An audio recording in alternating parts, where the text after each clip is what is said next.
विद्यार्थी मित्रांनो, भूगोलाबरोबरच आपल्याला इतर विषयाची काही मागणी आलेली आहे. इतर विषयामध्ये जी काही महत्त्वाचे टॉपिक आहेत, आता परीक्षा आपली जवळ आलेली आहे आणि या परीक्षेमध्ये तुम्हाला काही इतर विषयामध्ये फायदा व्हावा यासाठी राज्यघटनेचा जो टॉपिक आहे एक महत्त्वाचा परिशिष्ट नावाचा तो आपण आज चर्चा करणार आहोत. जेणेकरून आता परीक्षा जवळ आलेली आहे, जाता जाता हे व्हिडिओ तुम्ही पाहत असाल तर निश्चितच तुम्हाला फायदा होईल. काय होतं की आपण थोड्याशा फरकाने फेल होतो येणाऱ्या एक्झाम मध्ये.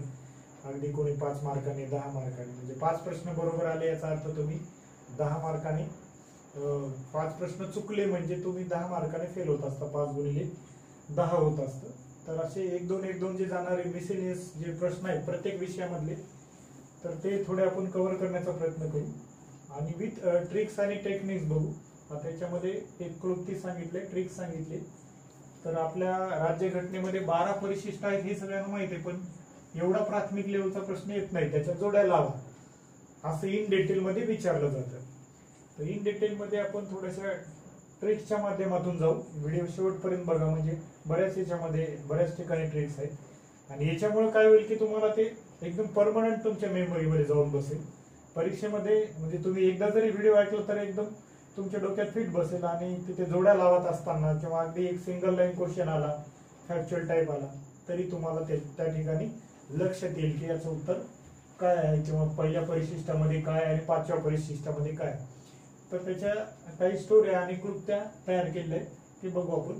12 परिशिष्टामध्ये 8 परिशिष्ट हे घटना तयार झाली तेव्हापासूनच होते. म्हणजे नव्याने ऍड झालेले जे आहेत ते म्हणजे 9 नंबरचं एक परिशिष्ट, 10 नंबरचं, 11 नंबर आणि 12 नंबर, म्हणजे 8 + 4 असे झालेले आहेत. आता हे एकाच वर्षी ऍड झाले नाही, तिथे वर्ष दिलेत मी, वेगवेगळ्या वर्षी ऍड झाली. तर असे 12 परिशिष्ट आहेत आपल्या भारतीय राज्यघटनेमध्ये. परिशिष्ट त्याला अनुसूची शब्द पण वापरतील. आयोगामध्ये अजून एक सवय असते की प्रश्न काढत असताना वेगळा शब्द वापरतात. इंग्रजीमध्ये त्याला आपण शेड्यूल असं म्हटलं. तर आपल्या इंडियन कॉन्स्टिट्यूशन मध्ये एकूण सुरुवातीला घटना जेव्हा तयार झाली तेव्हा 8 शेड्यूल होते, 8 परिशिष्ट होते, 4 जोडले म्हणून 12 झाले. आता याच्यामध्ये पहिलं जे आहे, पहिली अनुसूची ती काय आहे ते बघू आपण. पहिल्या अनुसूचीमध्ये राज्य, केंद्र, प्रदेशाची नावं आणि त्यांची राज्य क्षेत्र. आता सध्या आपल्याकडे 28 राज्य आहेत. तर या राज्याबद्दल आणि केंद्रशासित प्रदेश बद्दल सगळे डिटेल याच्यामध्ये दिले पहिल्या अनुसूचीमध्ये. सगळ्यात महत्वाचं आपलं काय, तर राज्य आणि केंद्र आपल्या देशामध्ये महत्वाचे, म्हणून याला 1 नंबर दिला असं लक्षात ठेवा, एक टेक्निक म्हणून लक्षात ठेवा. तर सगळ्यात महत्वाचं हे राज्य आणि केंद्र हे दिलंय असं थोडं स्टोरी टाईप मध्ये. आणि मग या राज्यांना आपल्याला काय द्यावं लागणार आहे, वित्त म्हणजे पैसा, वित्त, भत्ते, पगारी वगैरे आणि काही विशेषाधिकार, म्हणजे वित्त लब्धी, भत्ते आणि विशेषाधिकार. राज्य तयार करून चालणार नाही, तर त्या राज्यांना आपल्याला पैसे पण द्यावे लागतील. म्हणून पैसे जे आहेत, वित्त लब्धी, जे दुसऱ्या अनुसूचीमध्ये टाक. बघा, सगळ्यात पहिल्यांदा राज्य तयार केले. आधी ABCD कॅटेगरीमध्ये राज्य होते. 7वी घटना दुरुस्ती झाली 1956 ला आणि ABCD कॅटेगरी जी आहे ती रद्द करून राज्य निर्माण झाली. तर ही लक्षात ठेवा. तर या ठिकाणी मग दुसरी जी अनुसूची आहे त्याच्यामध्ये लक्षात ठेवायचं, आधी राज्य तयार केले मग त्यांना पैसा दिला. आता पैसा माणसाच्या हातात आल्यानंतर माणूस वाम मार्गाला लागू शकतो, भ्रष्टाचार करू शकतो. भ्रष्टाचार करू नये म्हणून त्यांना शपथ द्यायची 3 नंबरला पैसे हातात दिल्यानंतर. कारण जनरली मुलांना या 2 मध्ये कन्फ्युज होतं, जोड्या लावा प्रश्न आले, दुसऱ्या अनुसूचीमध्ये काय आणि तिसऱ्या अनुसूचीमध्ये काय. तर कन्फ्युज न होता इथे सॉल्व्ह करायचं की पहिल्यांदा आपण राज्य तयार केले, नंतर त्यांना आपण पैसा दिला आणि पैसा हातात आल्यामुळे ते भ्रष्टाचार करण्याची शक्यता आहे म्हणून त्यांना आपण शपथ दिली. याच्यामध्ये राष्ट्रपती, उपराष्ट्रपती, सर्वोच्च न्यायालयाचा सरन्यायाधीश या सगळ्यांच्या शपथांचे नमुने वगैरे आहेत, प्रतिज्ञा आपण दिल्यात त्यांना. तर तिसरी अनुसूची. म्हणून दुसऱ्या आणि तिसऱ्यामध्ये कन्फ्युज व्हायचं नाही. तर दुसऱ्यामध्ये पैसा आणि तिसऱ्यामध्ये ती पैसे शपथ दिली त्यांना. ऍक्च्युअली पैशाबद्दल शपथ नाही, पण आपण ट्रिक्स म्हणून लक्षात ठेवायचं शक्तीचे जे नमुने आहेत प्रतिज्ञा ते कोणत्या शेड्यूल मध्ये आहेत तर तिसऱ्या अनुसूचीमध्ये. त्याच्यानंतर चौथी अनुसूची जी आहे राज्य आणि केंद्र प्रदेशांच्या राज्यसभेतील जागा. आता यांना राज्यसभेतील जागा दिल्या. केंद्रशासित प्रदेशामध्ये 2 ठिकाणी अगोदर विधानसभा होत्या, अजून एक केंद्रशासित प्रदेश जम्मू काश्मीर वाढला, म्हणजे 3 विधानसभा केंद्रशासित प्रदेशामध्ये सुद्धा आहेत. मग त्यांना आणि राज्यांना राज्यसभेमध्ये जागा याचं वर्णन मग चौथ्या अनुसूचीमध्ये आहे. 4th शेड्यूल जे आहे ते राज्यघटनेचं चौथ्या अनुसूचीमध्ये. म्हणजे राज्यसभेमध्ये यांना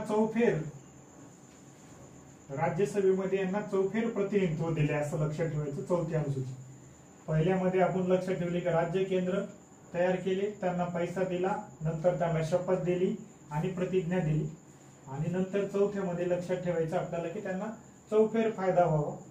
म्हणून त्याच्यामध्ये कोणाला फायदा व्हावा तर फक्त राज्यांनाच नाही तर केंद्रशासित प्रदेशांना ज्या ठिकाणी विधानसभा आहे, कारण ह्या विधानसभा याच्यामध्ये राज्यसभेतील जागेच्या बाबतीत त्यांचं रिलेशन आहे.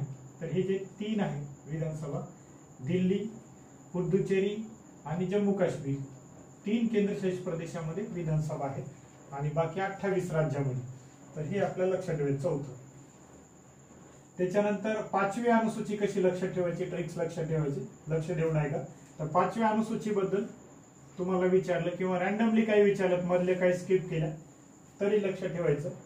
5व्या अनुसूचीमध्ये काय दिले तर अनुसूचित क्षेत्र व अनुसूचित जमातीचं प्रशासन.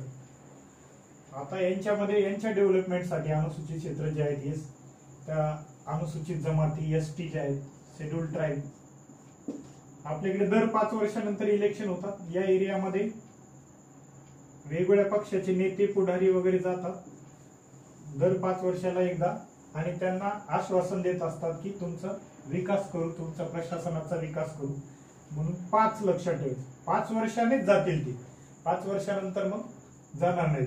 एकदा इलेक्शन संपलं, निवडून आले, परत तिथे जाणार नाहीत. कोणत्या क्षेत्रामध्ये अनुसूचित क्षेत्र व अनुसूचित जमातीचं प्रशासन डेव्हलप करण्यासंबंधित 5वं शेड्यूल आहे. 5 आणि 6 मध्ये कन्फ्युज होण्याची शक्यता असते, जसं 2 आणि 3 मध्ये कन्फ्युज होऊ शकतं.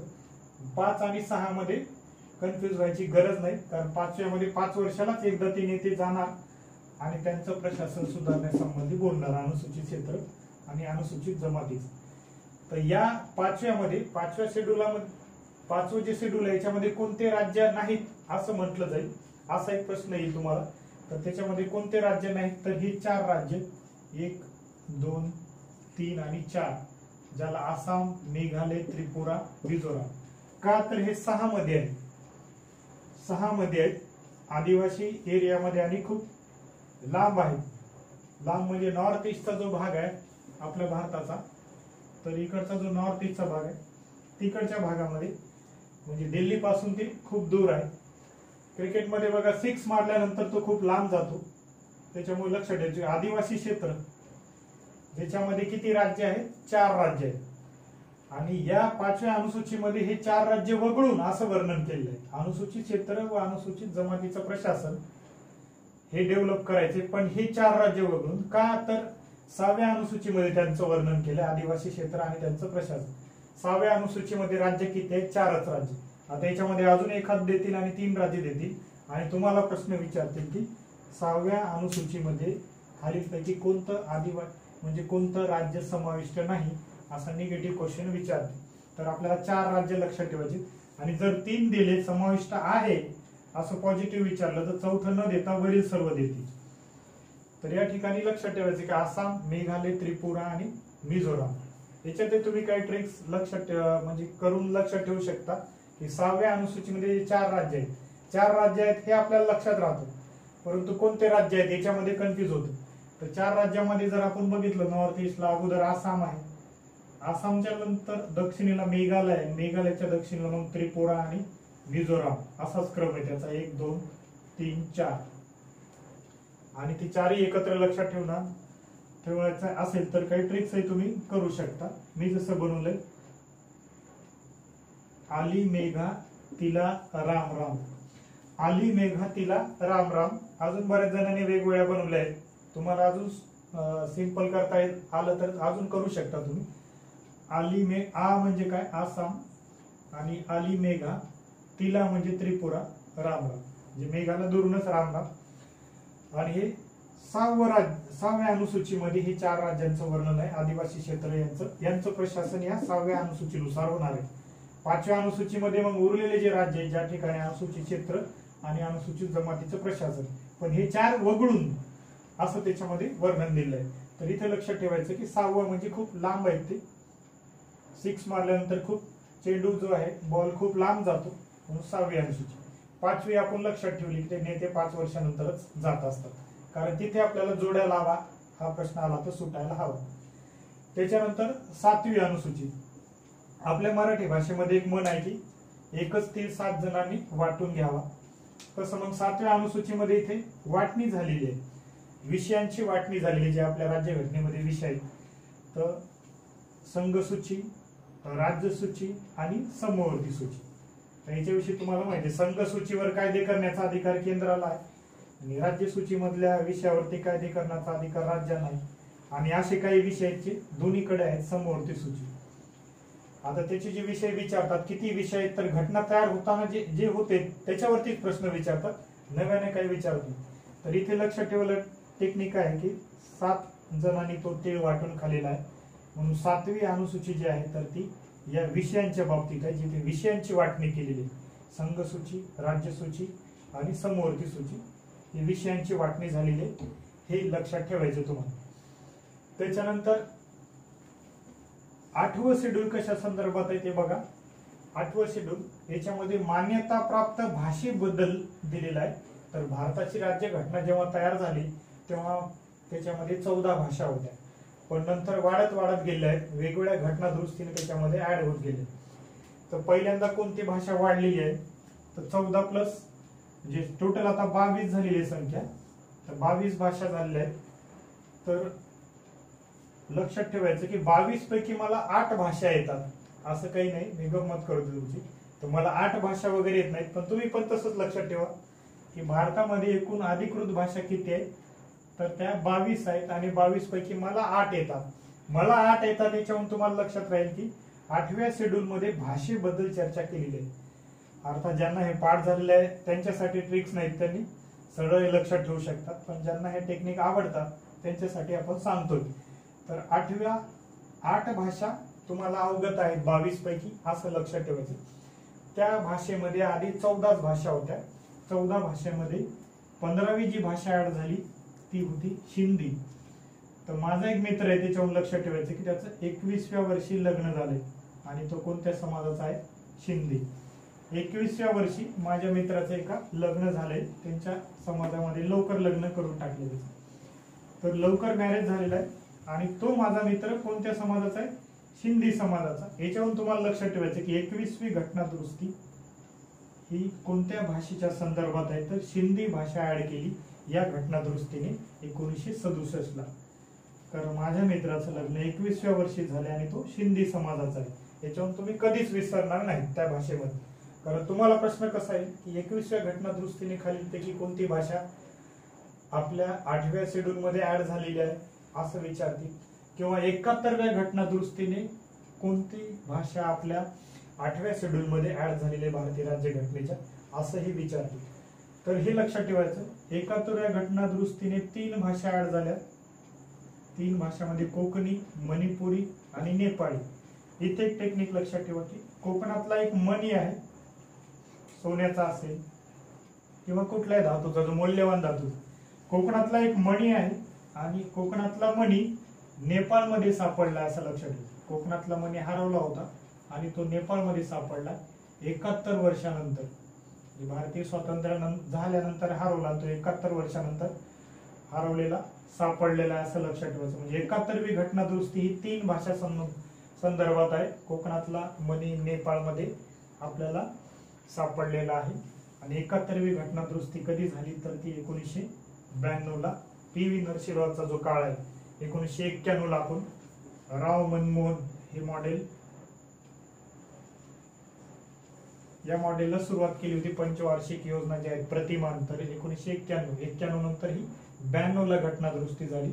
जी पी.व्ही. नरसिंहरावच्या काळात, पी.व्ही. नरसिंहराव त्यावेळेस भारताचे पंतप्रधान होते आणि मनमोहन सिंगजी जे होते तर ते अर्थमंत्री होते, म्हणून या प्रतिमानाला आपण राव मनमोहन म्हणतो अर्थशास्त्रामध्ये.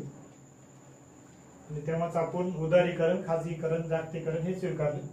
तर ते असो, इकडे लक्षात ठेवायचं की कोकणातला मणी नेपाळमध्ये सापडला 71 वर्षानंतर 71 आणि 1992 मध्ये सापडला 91च्या नंतर, म्हणजे उदारीकरण झाल्यानंतर तो मणी आपल्याला सापडला 92ला, असं तुम्ही लक्षात ठेवायचं. त्याच्यानंतर हे 8 शेड्यूल आपल्या बेसिकली घटनेमध्ये होते. 9वं शेड्यूल जे ऍड झाले ते पहिल्या घटना दुरुस्तीने 1951 मध्ये. 9वं शेड्यूल जे आहे ते 9 शेड्यूल जे आहे ते 9 शेड्यूल मध्ये ज्या गोष्टी टाकल्या त्याच्यावरती ज्युडिशियल रिव्ह्यू होणार नाही, न्यायालयीन पुनरावलोकन होणार नाही असं आधी होतं, पण आता तसं काही नाही. आता प्रत्येक गोष्टीचा ज्युडिशियल रिव्ह्यू होतो, न्यायालयीन पुनरावलोकन होतो. तर पहिल्या घटना दुरुस्तीमध्येच पहिली घटना दुरुस्ती 1951 ला झाली. काही जमीन सुधारण्याविषयी जे कायदे होते ते 9व्या शेड्यूल मध्ये टाकलेत, कारण न्यायालयाने त्याच्यामध्ये काही चेंजेस करू नयेत म्हणून. तर 9 शेड्यूल जे आहे ते कलम 31B शी रिलेटेड आहे, लक्षात ठेवायचं. 31B यामध्ये आता 284 बाबी आहेत, वेगवेगळे विषय आहेत 9व्या शेड्यूल मध्ये. 1951 ला ऍड झाले. 9वं शेड्यूल हे कोणत्या घटना दुरुस्तीने ऍड झाले तर पहिल्याच घटना दुरुस्ती. पहिली घटना दुरुस्ती कधी झाली तर घटनेची अंमलबजावणी सुरू झाली 26 जानेवारी 1950 नुसार, आणि लगेच 1951 मध्ये तर पहिली घटना दुरुस्ती झाली. जमीन सुधारणा विषयी काही कायदे ते याच्यामध्ये टाकलेले आहेत 9व्या शेड्यूल मध्ये. आज 284 विषय याच्यामध्ये आहेत, वेगवेगळे कायदे त्याच्यामध्ये याच्यामध्ये समाविष्ट करण्यात आले 9व्या शेड्यूल मध्ये. कलम 31B आहे. त्यानंतर 52वी घटना दुरुस्ती झाली 1985 मध्ये. त्याच्यामध्ये 10वी अनुसूची जोडण्यात आली. 10वी अनुसूची जोडण्यात आली. 10वी अनुसूची लक्षात ठेवा की पक्षांतर बंदी संबंधी कायदा जो होता तो राजीव गांधीजींच्या काळामध्ये झालेला आहे, कारण त्यांच्या काळामध्ये पक्षांतर बंदी करायची गरज होती. राजीव गांधी सगळ्यात तरुण पंतप्रधान झाले आपल्या देशाचे, आणि बरेचसे सिनियर लोक बाजूला ठेवून ज्युनियर माणूस पंतप्रधान झाला. त्यामुळे त्यांना हे गरजेचं होतं की त्यांचा पक्ष फुटायला नको, म्हणून त्यांनी पक्षांतर बंदी कायदा केला 1985चा. काय होतं की कोणत्याही पक्षातले लोक एका पक्षात राहत नाही, ते आपल्या आयुष्यभरामध्ये 10 वेळा पक्ष बदलतात, असं लक्षात ठेवा. किती वेळा पक्ष बदलतो? एखादा दल बदलू जो असतो तो या पक्षातून त्या पक्षात आयाराम गयाराम म्हटलं जातात. तर हे आयाराम गयाराम एका जागी राहत नाही, 10 पक्ष बदलतात. म्हणून 10वं शेड्यूल हे कशा संदर्भात आहे असं विचारलं तर पक्षांतर बंदी कायदा केलेला आहे. त्यामुळे निवडून आल्यानंतर आपल्याला पक्ष बदलता येत नाही. तर 52वी घटना दुरुस्ती जी आहे तर ती 1985 ला राजीव गांधीजींच्या काळात झालेली. 51ची तुम्हाला माहिती आहे की पहिले 17 वर्षे हे पंडित जवाहरलाल नेहरू भारताचे पंतप्रधान होते. सर्वाधिक काळ राहिलेले पंतप्रधान कोण, असा सिंगल लाईन क्वेश्चन क्लास 3 वगैरे अशा परीक्षेला पण येतो. तर 1951 ला पंडित जवाहरलाल नेहरूच्या काळात झाली. 52वी घटना दुरुस्ती राजीव गांधीच्या काळात, कारण त्यांनाच आवश्यक होती. त्याच्यानंतर 73वी घटना दुरुस्ती जी आहे ती 92-93 मध्ये झालेली आहे. 92-93 असं का लिहिलं जातं? 92चा कायदा आहे, 73वी घटना दुरुस्ती कायदा 1992, आणि 93 ला त्याच्यामध्ये त्याची अंमलबजावणी सुरू झाली. याच्यानुसार 11वं शेड्यूल जोडलेलं आहे. 11व्या शेड्यूल मध्ये ग्रामीण भागातील स्थानिक स्वराज्य संस्था, पंचायत राज व्यवस्था, ज्याच्यामध्ये 29 बाबींची यादी दिलेली आहे. तर लक्षात ठेवायचं 11वं शेड्यूल हे ग्रामीण भागातील पंचायत राज व्यवस्थेसंबंधी आहे. 73वी घटना दुरुस्ती जी परीक्षेला मॅक्झिमम वेळा विचारली, खूप महत्वाची घटना दुरुस्ती. 73 आणि 74 ह्या दोन्ही घटना दुरुस्त्या 92-93 मध्ये झाल्या. तर बघा 11वं परिशिष्ट जे जोडले ते ग्रामीण भागातील पंचायत राज व्यवस्थेविषयी आहे 11व्याच्या बाबतीत. तर हे लक्षात ठेवायचं 11व्या बाबतीत. तर ग्रामीण भागामध्ये 11 मुलं एकत्र येतात आणि क्रिकेट खेळतात असं लक्षात ठेवा, म्हणजे 11वं शेड्यूल हे लक्षात ठेवायचं. शहरी भागामध्ये काय होतं की जे नगरसेवक वगैरे होतात शहरी भागातील स्थानिक स्वराज्य संस्थेत, ते कुठल्या तरी गावातून आले असतात. तर असे 12 गावचे असतात असं लक्षात ठेवा. तर 12वं शेड्यूल हे शहरी भागातील म्हणजे नगरपालिकेचे अधिकार प्राधिकार नागरी स्थानिक स्वराज्य संस्थेविषयी आहे. तर ही गोष्ट आपल्याला लक्षात ठेवायची. 12 म्हटलं की 12 गावातून आलेले आपण म्हणतो 12 गावचे 12, कारण ते मूळ शहरातले नसतात, बाहेरूनच आले, शहरामध्ये बसस्थान बांधतील आणि तिथेच नगरसेवक होतील. तर नगरपालिकेच्या अधिकार प्राधिकार जबाबदाऱ्या ह्या 74व्या घटना दुरुस्तीने 92-93 नुसार आलेल्या आहेत. 92चा कायदा आणि 93ला अंमलबजावणी झाली. हे 12वं शेड्यूल आहे. तर असे एकूण 12 शेड्यूल आहेत. हे तुम्हाला लक्षात ठेवायचे क्रमाने. परत एकदा ट्रिक्स तुम्हाला सांगतो की पहिली अनुसूची जी आहे ज्याच्यामध्ये राज्य आणि केंद्र आपण तयार केली आणि या राज्यांना मग खर्च करण्यासाठी पैसे दिले, वित्त व भत्ते. मग हे पैसे ते वापर व्यवस्थित करणार नाहीत, भ्रष्टाचार करण्याची शक्यता आहे, म्हणून तिसरी अनुसूची आपण त्यांना तिसऱ्या अनुसूचीनुसार शपथ दिली, पैसे व्यवस्थित खर्च करा म्हणून शपथ दिलेली आहे. नंतर चौथ्या अनुसूचीमध्ये त्यांचा चौफेर विकास करायचा, कोणाचा, राज्याचा आणि केंद्राचा. राज्यसभेमध्ये त्यांच्या जागा निश्चित केलेल्या आहेत. राज्यसभेमध्ये जसं उत्तर प्रदेशच्या जास्त आहेत. 5व्या अनुसूचीमध्ये दर 5 वर्षांनाच पुढारी येणार, नेते येणार. कोणत्या क्षेत्रामध्ये? अनुसूचित क्षेत्र आणि अनुसूचित जमातीचं प्रशासन. पण हे 4 राज्य वगळून. 4 राज्य का? तर ते 6व्या अनुसूचीमध्ये. 6वी अनुसूची हे आदिवासी क्षेत्र यांचं प्रशासनासंबंधी आसाम, मेघालय, त्रिपुरा आणि मिझोराम. आली मेघा तिला राम राम करा असं लक्षात ठेवू. 7वी अनुसूची जे एकच ते 7 जणांनी खालेला म्हणजे संघ राज्य, केंद्र सूची, राज्य सूची आणि समवर्ती सूची. 8वी अनुसूची म्हणजे 22 पैकी तुम्हाला 8 भाषा येतात. पूर्वी बघा राजाराम मोहन राय असे जे समाज सुधारक त्यांना खूप भाषा यायच्या, तर तुम्हाला पण 8 भाषा अवगत आहेत 22 पैकी. आणि त्याच्यामध्ये ऍड झालेल्या भाषा ते पण तुम्हाला सांगितलं. इकडच्या ट्रिक्स टेक्निक्स लक्षात ठेवा. आणि नंतर जे 8 हे परिशिष्ट जे होते ते बेसिक आपल्या मूळ राज्य घटनेमध्ये होते आणि नंतर वाढलेले जे 4 आहेत, 8 आणि 4 12, 91. पहिल्या घटना दुरुस्तीनुसार 1951 ला 9वं शेड्यूल जोडलेला आहे. 52वी घटना दुरुस्तीनं 10वं शेड्यूल आणि 73व्या घटना दुरुस्तीनुसार 11वं शेड्यूल, 74व्या घटना दुरुस्तीनुसार 12वं शेड्यूल. तर याच्यावरती एखादा प्रश्न प्रीला मुख्य परीक्षेला प्रश्न येऊ शकतो आणि तुम्ही चुकणारच नाही अशा ट्रिक्स टेक्निक्सनं लक्षात ठेवलं. बऱ्याच लोकांचा याच्यामध्ये गोंधळ होतो, तर याच्या पुढे आता तुमचा गोंधळ उडणार नाही. हा व्हिडिओ काळजीपूर्वक तुम्ही बघितला तर बिलकुलच तुमचा आता गोंधळ उडणार नाही. आणि अशा ज्या फॅक्च्युअल गोष्टी आहेत आपल्या राज्य घटनेमध्ये बऱ्याचशा आहेत. भूगोलामध्ये आपण भीमा नदीपर्यंत आलो, त्याच्यानंतर आपल्याला कृष्णा नदी वगैरे पाहायचीच आहे. ती सिरीज कंटिन्यूच राहणार आहे. पण हे पॉलिटीचं तुम्हाला ऍडिशनल म्हणून आता परीक्षा जवळ आली म्हणून 2-4 प्रश्नामुळे म्हणजे 5-10 मार्कामुळे तुम्ही फेल व्हायला नको म्हणून हा माझा प्रयोग आहे. तर तुम्हाला हा प्रयोग निश्चितच आवडेलच. त्यामुळे तुम्ही हा सगळ्या तुमच्या मित्रांना शेअर करा. धन्यवाद विद्यार्थी मित्र.